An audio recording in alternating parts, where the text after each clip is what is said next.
This video is long overdue. To do with why I stopped recording on a regular basis. I mean, we weren't even open a year before they decided to lay off 70% of the staff. That was hard. That was hard. And then when I got to LA, and I saw a lot of things that were like terrible and unsavory. Hey good people, it's Kia coming back at ya. This video is long overdue. I've been meaning to do this video really like since 2018 because it's to do with why I stopped recording on a regular basis. So in 2018, I was working for a music technology company. We were building a SaaS platform for sounds. So composers, producers who had, like unfinished songs or just sounds that they were, producing from scratch could sell them on this platform. And so you would get paid as a download, which is still like way more than getting paid, for a stream of an actual song. And so people were making like really good money from this platform. We were getting advances for producers. We were, people were closing like 6-figure advances, 5-figure advances plus a 30-70 revenue share. It was very lucrative. It was wonderful. I also was selling sounds on the platform. It was amazing. But the person who was running the platform squandered a lot of the money. I spent like, $300,000 for the domain name, just, silly stuff. And they didn't do a lot of marketing around the platform the way they should have. And didn't give the platform a chance. I mean, we weren't even open a year before they decided to lay off 70% of the staff. So I had been working for this company for 7 years. I had been working on the B2C side. So I was doing like tech support for, users of our products, our hardware and software. And then I was working on the sales side, B2C at first, so selling to our end users. And then I was working on the B2B side, sales with like sales admin for Guitar Center and Sam Ash and Musician's Friend and all that sort of stuff, Sweetwater. And then we got some investment. There's a baby over here. That's why I'm wiggling, because I'm trying to stop a wiggling baby from crawling off the bed. And we'll get to that part, how the baby got here too. But yeah, so we got some investment help, and I went over to this new section of the company to build this SaaS platform from scratch, and was having the time of my life. It was a really amazing time. I got to help a lot of producers. I learned a lot about tech and tech startups, and so I was really disappointed when I was one of the people who got laid off. I didn't even get a chance to go back to the other side of the company, the main part of the company, and work in sales or anything like that. It was just like, bye. After, like 7 years of service. Like I used to travel with the company for free when we would go to New York or Atlanta for different marketing events, and I would work for free. I'd fly myself for free. I'd work for free. I loved the company. I loved the products, and everyone knew me and associated me with this company. So that was hard.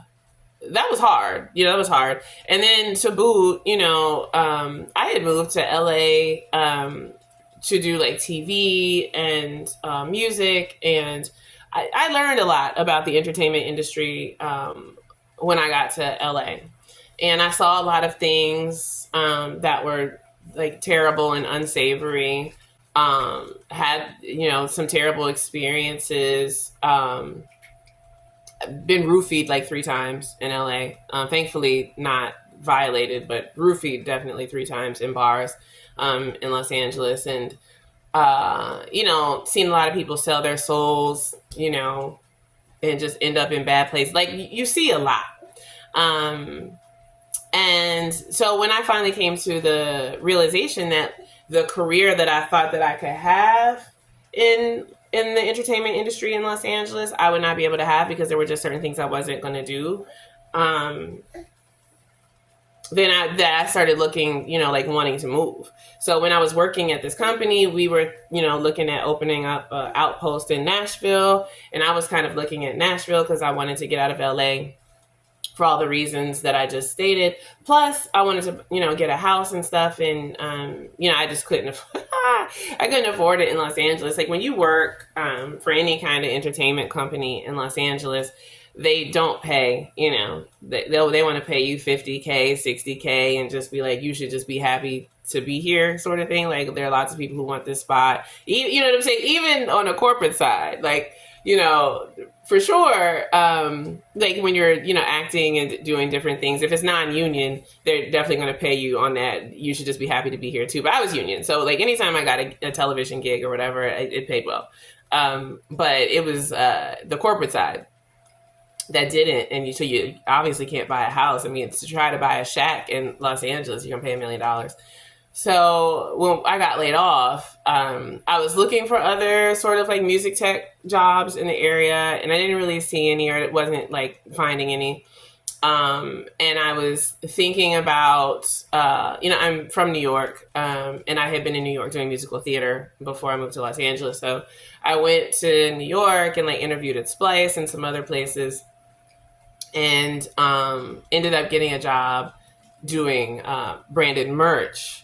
B2B. And I was very interested in merch. I had been selling merch and working with artists on selling merch. And so I took the job, selling merch, moved from LA to New York. And that job, it was a startup. So it was, I was like employee number 15. So it was literally all encompassing. I was working like 16, 18 hours a day, especially once the COVID pandemic started, because we were selling merch, which these companies, a lot of tech companies were using as an onboarding gift for their employees. And so everything was, you had to send it. Nobody was doing anything in person. So we went from like $2 million a year to $56 million a year, bootstrap, like no investment capital. Like I was selling my ass off. Like I was selling like $10 million a year. So I was making a lot of money too. And just not going anywhere. You're just in the house working. And during that time, I had, there was no time to do music. I wasn't, I wrote a musical. So there's a musical forthcoming about a public figure during the civil rights movement. She was a very prominent figure in the civil rights movement. So that was what I did. I wasn't making like songs for my Kia Muse persona at that time. So I wrote that musical. I was doing sales. And then, just locked up. And the other thing that I, sort of noticed was that, I was being shadow banned, which I still am, I think, to a certain degree. I think I still am shadow banned based on like the channels I was watching around COVID and politics. And so that also was disheartening because it's like you go through all the trouble, to make content and no one sees it because you're under a shadow ban. It's just not really fair. So that also demotivated me. I didn't want to make content, frankly. And obviously that was for years because I stopped really making regular content with 2018, 2019, and this is 2024. So, recently, a lot has happened. So I was I wanted to be a mom. I've always wanted to be a mom. And I was trying to, do it the old fashioned way. My family was very much like, get married, then have kids, don't bring no babies home, whatever. It was just taking forever, like to find a partner who, wants the same things that you do. So I decided to adopt. And that was like a long process, a good process. I had, good experiences during the process, but it was a long process. And that didn't actually work for me. What I ended up happening was I did, get pregnant and carry a baby, using IVF. So I had a baby last year, as a single mama. And then I moved. So I moved from the New York Metro to Georgia, where I am now. And so I'm in the middle of my mama adventure. And I decided that I wanted to come back and start making content again, just because I'm working on several projects. So I want to be able to share those projects. I like making content. I always liked making content, ever since I started, back in the early YouTube days. I think I started my first channel in 2010. That channel got snatched, and I started another channel in 2012. And so that's the channel that I'm on now. I still love to sing. I haven't stopped singing around the house. I just haven't been recording. And I don't know how long that's going to be. Like, the time is a issue now. Like, I used to just have an inordinate amount of time to record, and obviously not so much anymore because I'm, trying to manhandle this baby. But we'll see. We'll see. I mean, at the very least, there'll be covers. There'll be some 16-bar covers.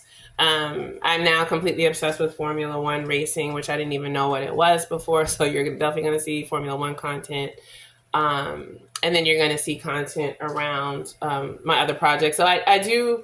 For people who are musicians, I have a platform called songsthatwork.info, and that is a platform that is born out of the project that I was working on at my old company before I got laid off. So helping musicians to monetize their music and brand apart from the no money that we make from streaming, right? So selling beats, selling sound packs, doing affiliate marketing, monetizing your video content for your fans, selling direct to fan, using partner platforms. And there's a bunch of partner platforms that we recommend that are helpful in terms of monetizing. So what happens is when someone comes onto our platform, they have automatic access to all of the music supervisors and paid opportunities for their music, so they can submit that stuff on their own.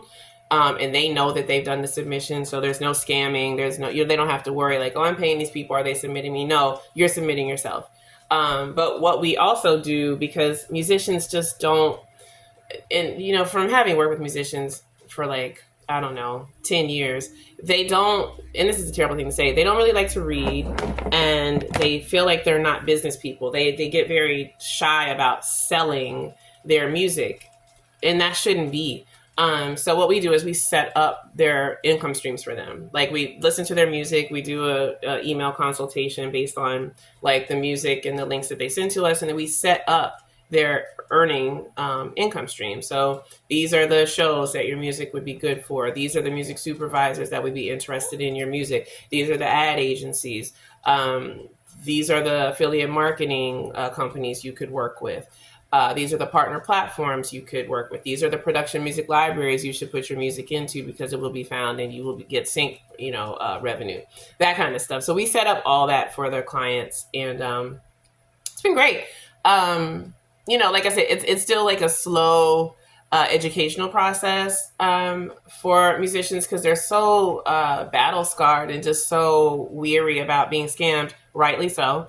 But it's something, if any musician is going to make it in an independent way, you have to get into being an entrepreneur. You have to get into setting up these income streams. So that's one of the things I've been working on. Obviously, the musical, which I mentioned.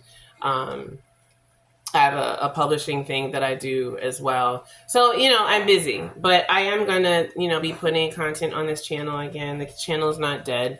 And I just wanted to come back and explain what happened, because, I just disappeared. And I don't know. It never felt like a good time to give the update, because my life just kept going through upheaval, getting laid off, moving cross country. As soon as I get established, COVID hit. And then, all the things that went along with COVID. And then, the adoption stuff, and then the baby stuff. So it's just been nonstop. But now seemed like a good time to give the update. So this is it. I'm glad to be able to share that with you. Glad to see those of you who are still around as viewers, and hope to welcome more viewers to the channel as well. So if you were interested in any of the things that I just talked about, please feel free to like and subscribe, comment below so I can say hi to you. And there will be more content coming soon. All right.